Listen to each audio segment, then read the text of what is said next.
Hello, it's Adrian here, and I'm back with another episode at 410 Sports. Today, I just wanted to go over a topic that, coming into the playoffs, making our Super Bowl run, kind of time to reflect on some of the other great moments that the Ravens have had in the past years. And I just wanted to open the floor up to you thinking and me thinking about your top five Ravens of all time. This list is actually starting to get a little tougher to put together. When I sat down and really looked at it, it used to be pretty easy. Straightforward. Ray Lewis is normally mentioned at the top of the list. And then there's a lot of other players that we now have in the fold that can be considered to be like a top five player. I want to go down my list. I wonder what you think about it. I'll give you some of my opinions on, why I feel like they are in the top five. I mean, you can't go wrong. I love all of them. I'm sure you do too. It's just something that I feel like should be higher than others is all. Number one on my list would be none other than Ray Lewis. Ray Lewis, without any doubt in my mind, is the fabric of what the Ravens are about culture-wise. There's a statue down in front of the stadium of Ray Lewis.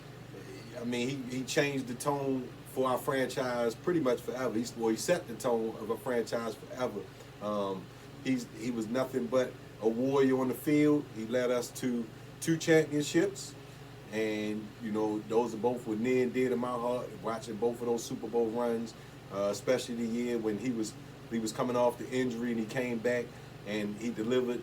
That was the year when Joe Flacco and him teamed up together to get it done. So that was, I would say, no-brainer for me, top Raven of all time, just because of what all he brought to the table now. After he's been playing, obviously, some people take exception to some of the stuff that Ray says and stuff like that. But, when it comes to football, we're just talking about football. Ray Lewis, I want him on my team every single time. There's no doubt in my mind that a lot of people out there feel like he might be the best middle linebacker of all times. I don't see why he isn't. And, I know a lot of people that did not want to go across the middle when Ray Lewis is in there. So, Ray Lewis be number one for me. Obviously, like I said, this is one of those things where you can juggle them around, but you got to throw him in there somewhere.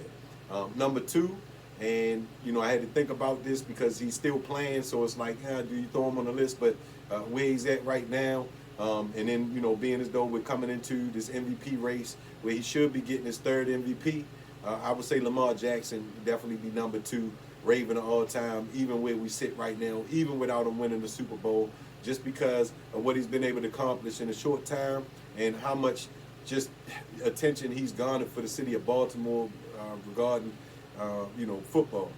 Everybody across the country, from Kodak Black, and you name them, they're now Baltimoreans just because Lamar's here doing this thing. A lot of young black children look up to Lamar, because he kind of looks like them. And, they have somebody that they can look at and say, you know what, even though, I might not be able to run as fast as Lamar and things of that nature, I can still have a good, kind heart like Lamar Jackson. And you see he's very genuine.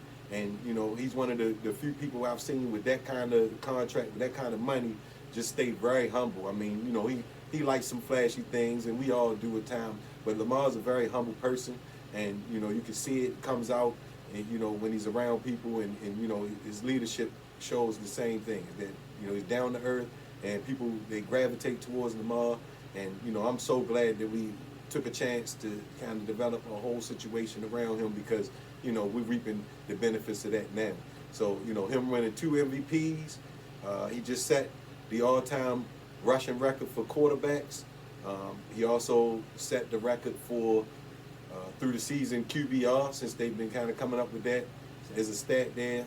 Don't ask me to break that down. I just know that his statistics say that he led the league, or excuse me, he's been the all-time leader in QBR throughout the season. So I'll go with the experts on that one and trust the analytics. But saying all of that, Lamar definitely be number 2 right now on the list of me. And, he brings us a bunch of championships to the city, which I'm hoping he does. Ray, you might have to move over. Lamar, take over that number 1 spot. But for right now, I say him number 2. Number 3, I think some people probably going to disagree with me with number 3, but there's definitely a reason why I have him at number 3. Jonathan Ogden, he was our first draft pick. He was a Iron Man. I mean, he started 176 out of the 177 games that he played. He was always available. He was always there. He was always sitting there as one of the top, if not the best left tackle in the league while he was playing. Nobody came over there when J.O. was over there. Nobody. He was, I think, with 6'7", 6'8", long arms. Just didn't let anybody get to the quarterback. We didn't have a whole bunch of quarterback play back then to worry about. We did a lot of running and things of that nature, but he was a rock on that offensive line for years and years and years. He was, I believe, a 4-time Pro Bowler, 11-time Pro Bowler, a 4-time All-Pro during his career. So once again, Jonathan Ogden, shout out to him, Iron Man. That's the type of stuff that I said sets the culture.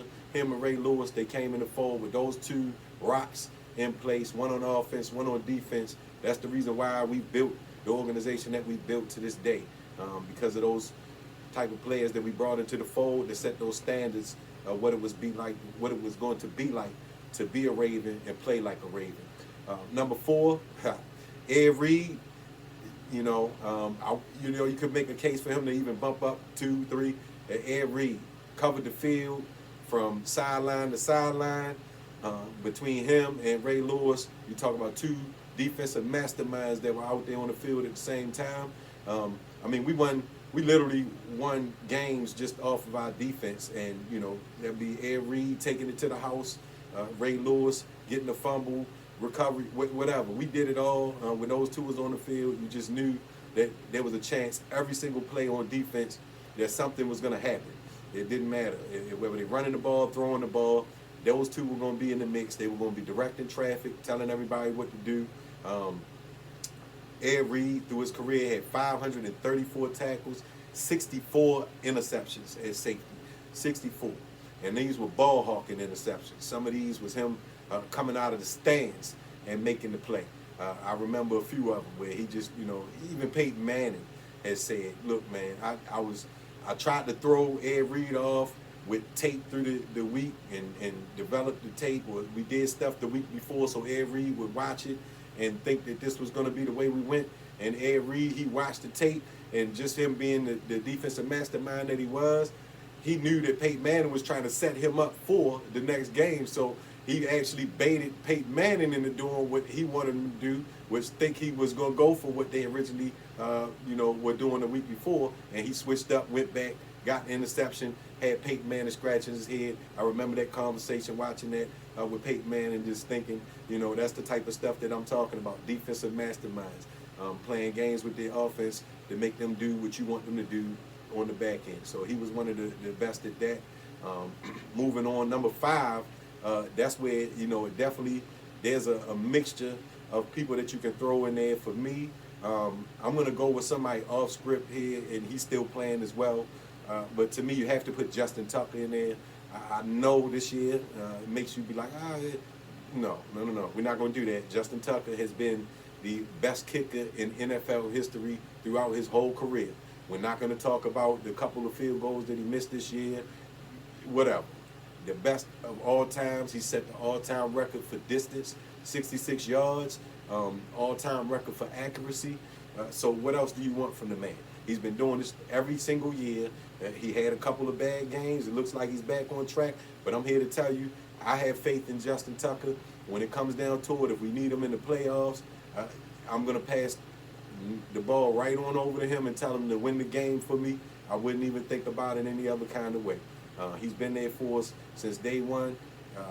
I remember being on the train with my dad. We were talking to some family members or friends of Will Lutz when he was a rookie in camp, and we were going to check him out in camp, and they were telling us how good Will Lutz was. And I remember watching him in preseason just saying, man, he's a really good kicker, and he's still doing his thing now. But he couldn't, get on the team because we have Justin Tucker, obviously.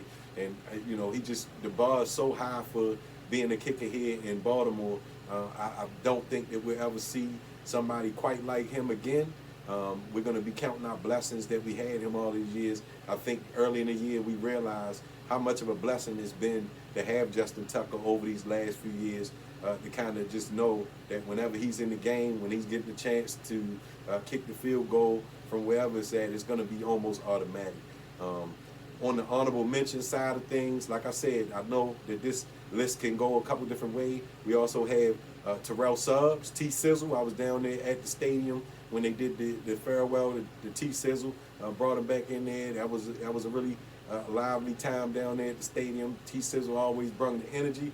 Only thing that I hated about Terrell Suggs' career is that he went to Arizona, and it was one of those things where I on the back end, I now see that there was something going on that made him go to Arizona, and it made a lot more sense to me then once he kind of explained it. But yeah, that was the only thing. He looked so weird over there in Arizona.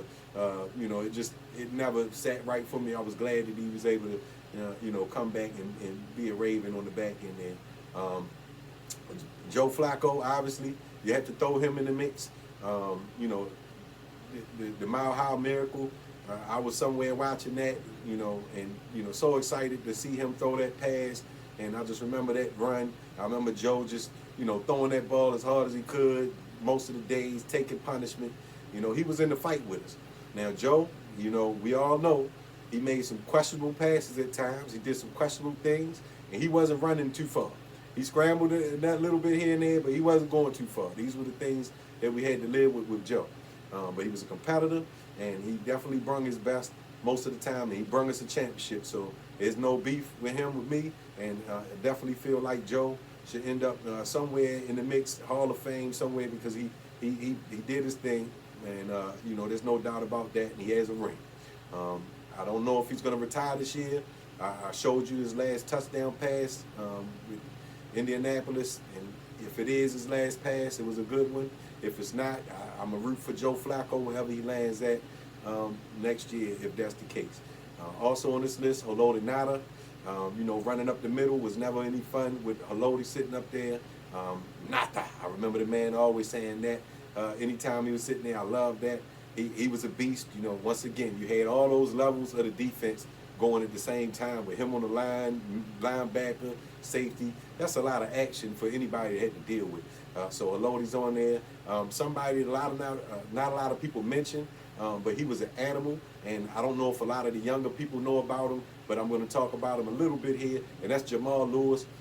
You know, we've all been in, you know, different situations, so we're not going to talk about that stuff there. We're just going to talk about the on-the-field stuff, and we do know that he was running all over Cleveland every time he played them. I mean, the man had some crazy games where he was running crazy numbers a game. So, I mean, Jamal Lewis, there was a time before Lamar Jackson and, you know, some of the other quarterbacks that we had that we didn't have a passing game. There was no secret. They were putting 8, 9, 10 in the box sometimes, daring us to throw the ball. I remember a couple times with people like Trent Dilfer sitting back there. You know, it was rough for us for a while. We couldn't get that ball downfield, and they weren't even respecting it. And it didn't matter. Jamal Lewis, he ran all over the place, no matter what. And he was a tough runner. That was a tough son of a gun. You know, once again, he has to go on the list of an all-time Raven for me. And, you know, some people might debate it, but he's definitely there for me. Marshall Yonder, another rock on the offensive line. No doubt in my mind, you know, he should be on there. He protected the quarterback. He smashed people for many, many years on that line doing his thing. You got to throw him in the mix there.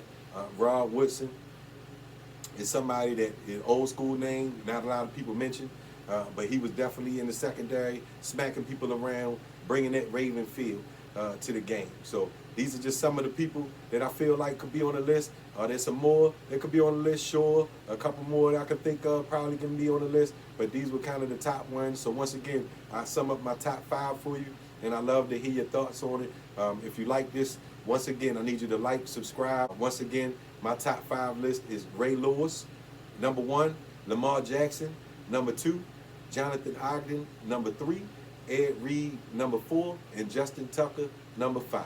Thank you for your time. I look forward to seeing you all again. Like and subscribe, the 410.